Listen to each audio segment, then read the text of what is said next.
Venezuelan authorities confiscated close to 3 tons of drugs, the largest seizure in the last decade.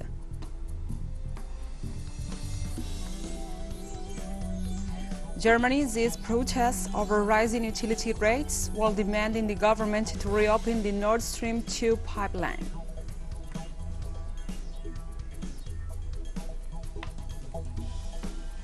And the Islamic State claimed responsibility for the deadly attack near the Russian embassy in Afghanistan.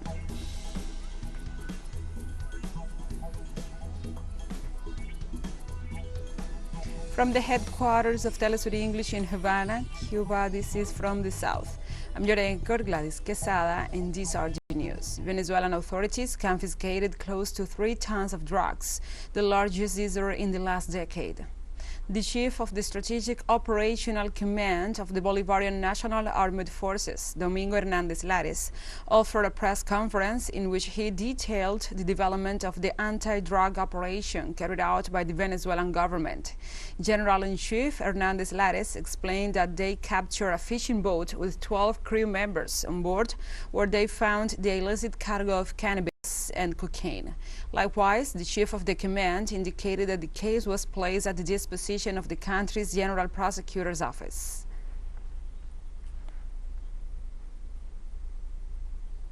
The chief of the Strategic Operational Command of the Bolivarian National Armed Forces, Domingo Hernandez Lares, stressed this drug seizure is the largest in the last 10 years. The seizure of drugs, specifically marijuana, is the largest in the last 10 years, since 2012. And I also wanted to highlight, in the fight against the scourge of drugs, in the national territory, since 2012, we have disabled 305 aircrafts also operating for drug trafficking, aircrafts that come from abroad and turn off their transponders, turn off their signals without identification codes, create clandestine runways with accomplices, land and use our territory. In Colombia, President Gustavo Petro asked energy authorities to explain the increase of more than 25% in electricity rates in the country's Caribbean region. The Colombian leader's announcement comes after the release of the report by the National Administrative Department of Statistics on inflation figures for the month of August. According to the Department of Statistics, energy services were one of the sectors with the greatest upward trend, with a 25.9% increase in 8 cities. In this sense, the head of state questioned the increase in the payment for electricity services, pointing out that at present reservoirs are full and it's the rainy season.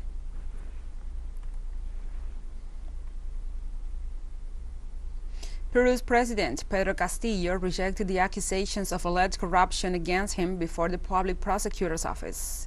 The president went to the office of the National Prosecutor, Patricia Benavides, to respond on the alleged crimes of personal cover-up and the criminal organization as a result of the dismissal of former Interior Minister Mariano González. The head of state also said that he will continue showing his face and obeying the prosecutor's summons as many times as necessary. Castillo's defense also said that the president has ratified that he is completely innocent of all charges that are falsely attributed to him.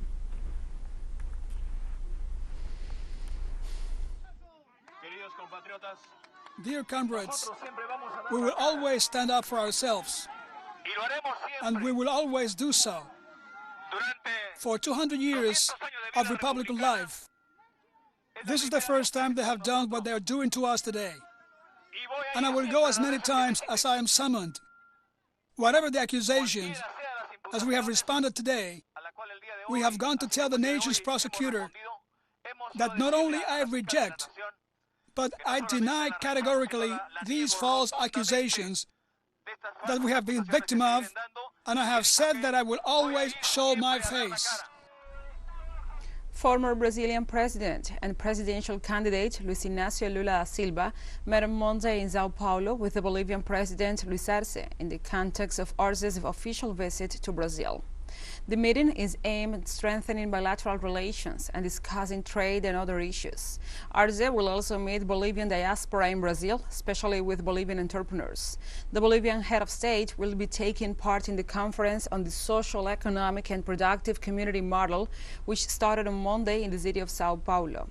In addition to the meeting with Lula in the midst of the election campaign and on the eve of the bicentennial of Brazil's independence, Arce will meet with the candidate for governor of Sao Paulo, Fernando Haddad, the former Minister of Foreign Affairs, Celso Marin, among other personalities.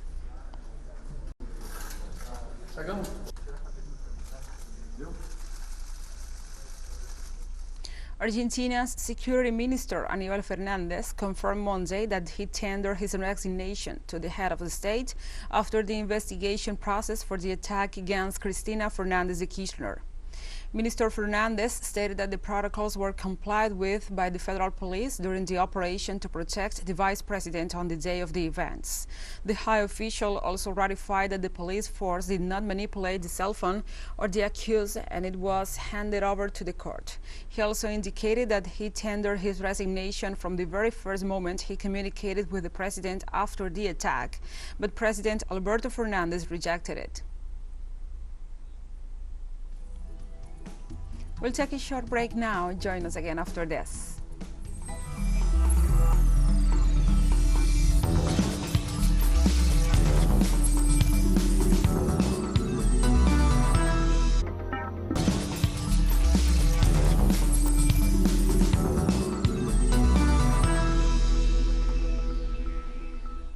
Welcome back to From the South.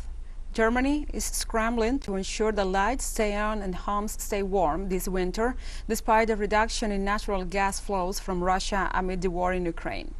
The government has already announced numerous measures to import gas from other sources and reactivate mothballed coal and oil-fueled power plants, while urging citizens to conserve as much energy as possible. But there were concerns that Germany's power grid will be heavily strained if consumers switch to electric heaters in the winter, and strong demand from neighboring countries means energy exports rise. Germany's opposition parties have called for the country's nuclear plants to be kept online, with some lawmakers even suggesting shuttered ones to be reopened and new reactors built. Officials said on Monday that Germany is sticking to its long-held plan of shutting down the country's 3 remaining nuclear power plants this year, but keeping the option of reactivating 2 of them in case of an energy shortage in the coming months.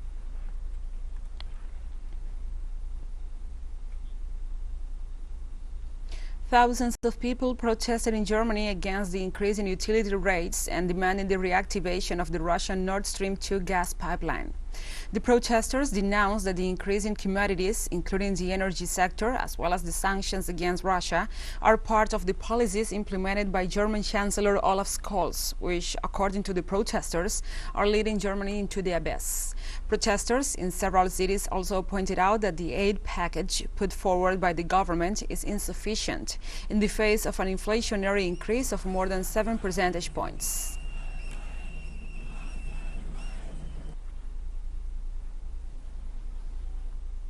And this Monday, Russia confirmed that it will not resume gas supplies to Europe through the Nord Stream 1 pipeline until Western sanctions are lifted.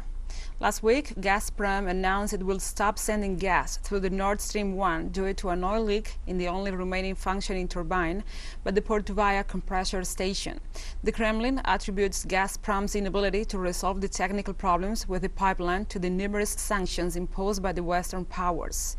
Russia's Federal Service for Technical Supervision warned that the detected problem could not guarantee the safe operation of the turbine. Gazprom indicated that Siemens representatives verified the existence of the fault and that complete repair of the leak is only possible in a specialized company workshop, which Western sanctions do not allow for.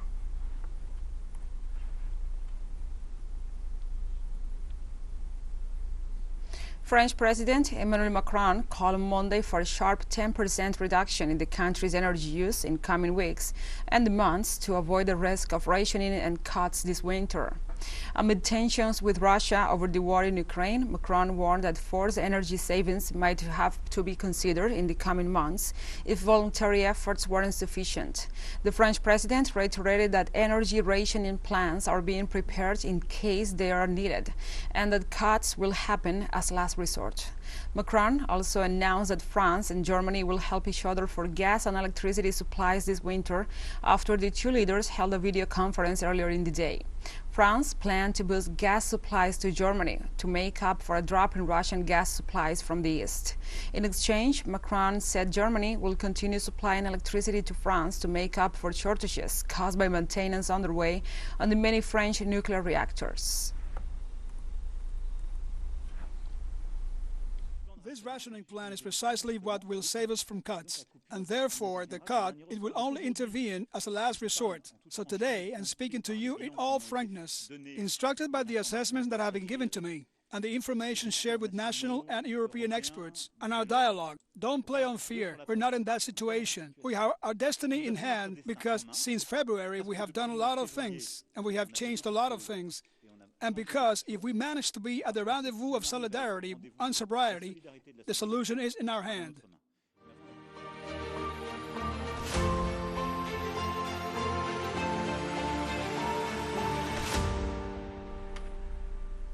Now we move on to other topics. Russian President Vladimir Putin met on Monday with participants of a youth ecology forum in Kamchatka, where, among other things, he referred to the situation in Donbass in the context of the special military operation in Ukraine.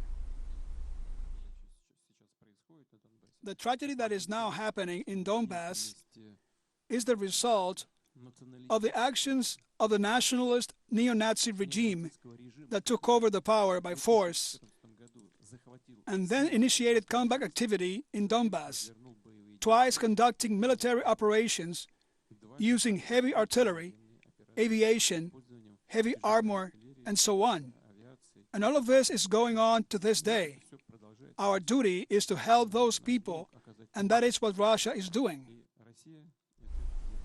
TeleSUR will dedicate its coverage of the Football World Cup Qatar 2022 to the figure of Diego Armando Maradona, who accompanied their crew in the last two World Cups. With the football star, we also toured our continent with the show The Sur de Viajero. We want this tribute to have its own music. With that in mind, we invite you to write or compose a song for TeleSUR's coverage of Qatar 2022 Football World Cup.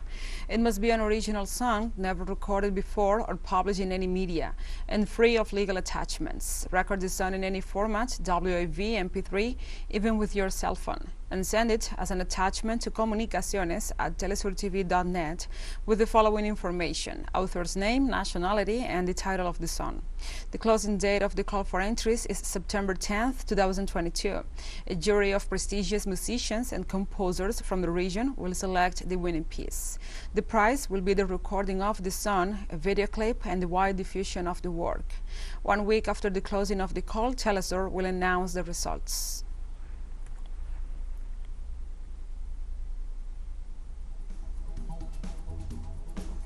And we have more news coming up after a final short break, so stay with us.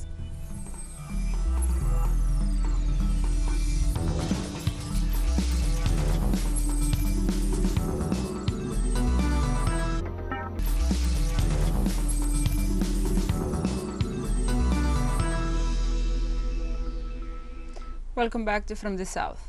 In Afghanistan, the Islamic State claimed responsibility for a deadly attack near the Russian embassy that killed 6 people, 2 of them embassy employees. This was the first attack against a foreign mission since the return to power of the Taliban in the country. The Kremlin spokesperson described this attack as unacceptable and a terrorist attack.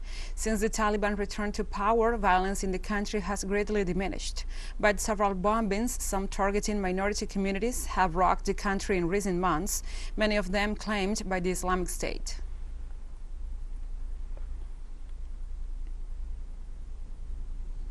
In Zimbabwe, health authorities reported the death of nearly 700 children due to a measles outbreak that had been reported in the country since April this year. According to the Ministry of Health, the last 37 deaths occurred on September 1st, after which about 6,300 cases of the disease were recorded. Officials had announced 2 weeks ago that 157 minors died. Most of them were not vaccinated due to the religious beliefs of their families. Groups of medical specialists asked the government to consider enacting a legislation to make vaccination mandatory against deadly diseases such as measles, which is serious in young children but easily prevented by vaccination.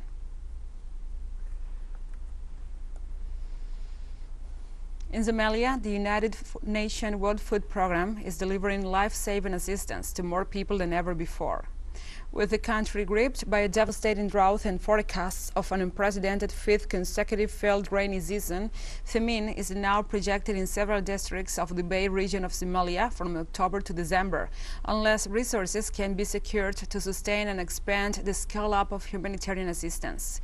The last famine in Somalia in 2011 and 2012 killed over 250,000 people, and while the scale of humanitarian assistance is much larger now than it was then, the scale of need is also much greater. According to the last official national update, close to half the population of Somalia were facing acute food insecurity in June.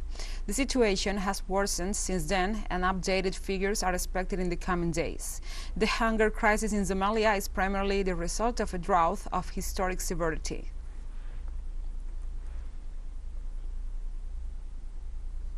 Kenyan President-elect William Ruto speaks at his official residence following a Supreme Court ruling on Monday that upholds his victory in the August 9th presidential election, ending weeks of political uncertainty.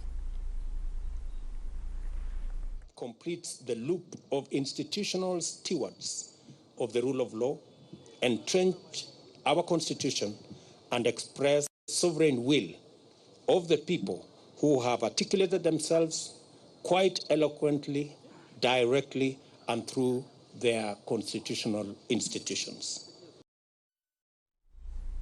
African heads of state and top figures from global organizations met on Monday in Rotterdam, the Netherlands, to address climate change financing in Africa. According to officials, rich countries pledged to spend about $25 billion by 2025 to boost Africa's efforts to adapt to climate change as the continent continues to struggle with drought, cyclones, and extreme heat. The amount promised by the Africa Adaptation Acceleration Program, a joint initiative between various nations and organizations, is billed as the largest ever adaptation effort globally. Half of the amount is pledged by the African Development Bank, with representatives from Denmark, the United Kingdom, France, the Netherlands, the International Monetary Fund, and others, also offering their support for the initiative. After decades of developed countries falling short on their funding promises, many African nations remain skeptical that the funds will ever reach the continent.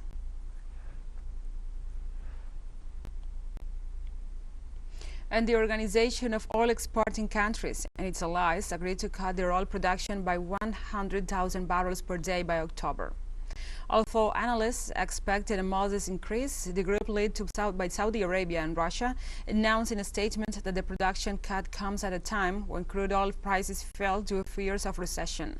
Russian Deputy Prime Minister Alexander Novak stated that Russia expects world oil demand to exceed 100 million barrels per day by early 2023 and assured that the decision to cut production stems from the current market situation and the assessment made by the organization's technical committee. The announcement comes in the context of the energy crisis affecting Europe due to the series of sanctions imposed by the European Union on the import of Russian hydrocarbons.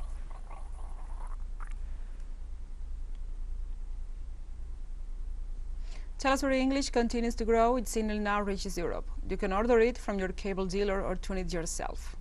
These parameters that you see on the screen are in place since July 1st. Quite soon, further changes will be implemented for the signals in the Middle East and Africa. Now, more than ever, the world connects to us, and our stories are heard in other farther away nations. This news multi-platform will continue providing truthful content to oppose the hegemonic media's narrative and our faithfulness to our audience.